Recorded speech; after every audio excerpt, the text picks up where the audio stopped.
Good morning, students. These are the today's contents.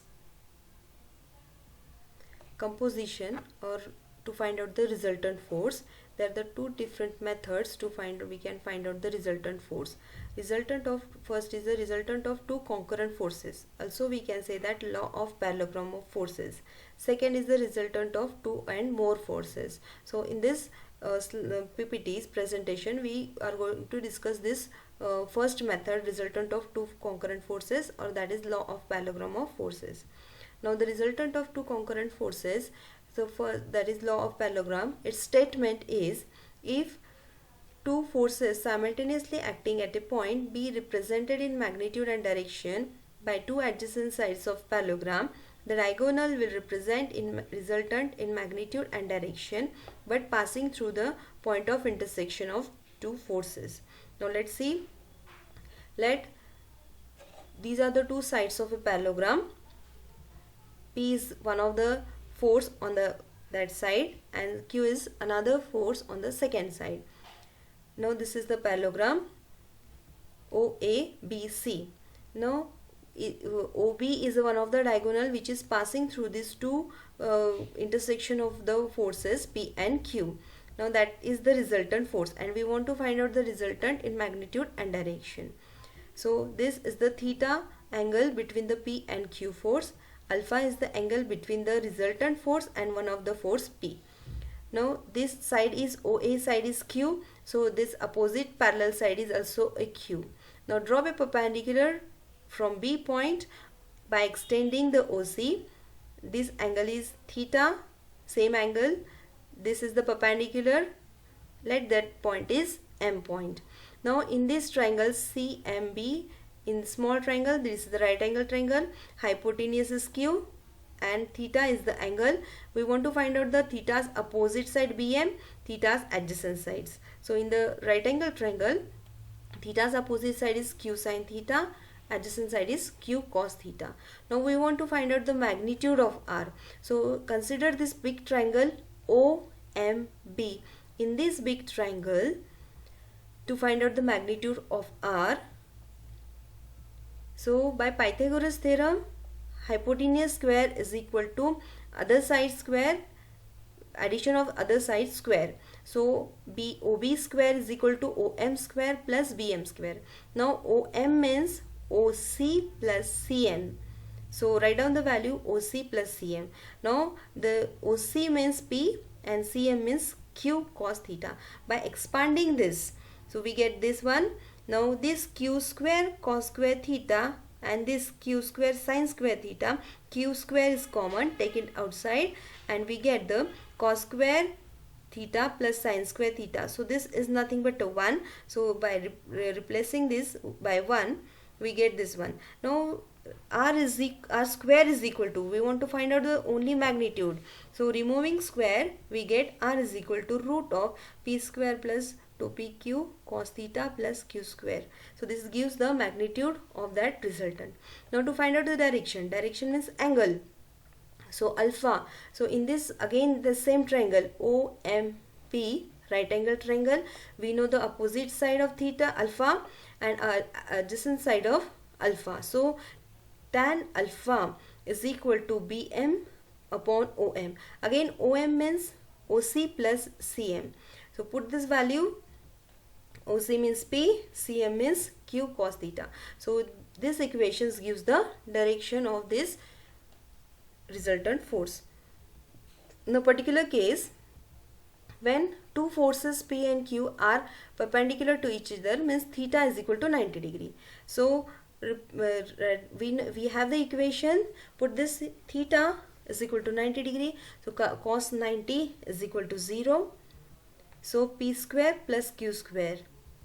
And direction alpha is equal to, put here again, theta is equal to 90, cos 90 is 0, sin 90 is 1. So tan alpha is equal to Q upon P. So this is a particular case when theta is equal to 90 degree. We can directly write R is equal to root P square plus Q square and tan alpha is equal to Q upon P. Now second case, when two forces P and Q having the angle theta is equal to 90 degree. Again write down the value of theta is equal to 0. So cos 0 is 1. So this equation is equal to p square plus 2pq plus q square. So this is nothing but a p plus q whole square. Root and square get cancelled. So r is equal to p plus q. R is maximum when theta is equal to 0. So vice versa, when theta is equal to 0, r is maximum, and r is maximum means theta is equal to 0. Then when two forces P and Q having the angle theta is equal to 180 degree. Now put this value again in the same equation. So cos 180 is equal to minus 1. So this is nothing but a P minus Q whole square. So removing square and that is cancelled, square and root. So we get the r is equal to p minus q. Resultant is minimum here. So when theta is equal to 180 degree, resultant is minimum. Vice versa, when resultant is minimum, theta is equal to 180 degree. So these are the cases, different cases of the angle theta. Now let's see one example. For two forces P and Q acting at a point, maximum resultant is 2000 Newton, minimum resultant magnitude of resultant is 800 Newton. Find out the value of P and Q. So solution in that, given that data is maximum value of R is equal to 2000 Newton and minimum is equal to 800 Newton. Find out P and Q. So we want to find out here two values, two unknowns. So we have the find out the two unknowns, we have two equations. So these two equations from where we get, so two conditions are given, R max, R minimum. So first write down that formula and put the value of R, and when R is maximum theta is equal to 0, so we have the equation R is equal to P plus Q. So write down here R is equal to maximum value 2000 Newton. So equation number 1. Similarly, when theta is equal, R is minimum, theta is equal to 180 degree, and we have the equation R is equal to P minus Q. Write down the R minimum, 800 is equal to P minus Q, second equation. By solving these two equations, by adding these two equations, we get the value of P is equal to 1400 Newton and Q is equal to 600 Newton. So by likewise we can solve that numerical from the given data. Now let's see another example. The resultant of two forces is 180 Newton. It makes an angle of 40 degree with each force. Find out the magnitude of two forces. Now to find out the magnitude of two forces, first we draw given figure. Now this is the given figure. Here R is given 180 Newton and it makes an angle of 40 degree with each force. So this is the given diagram.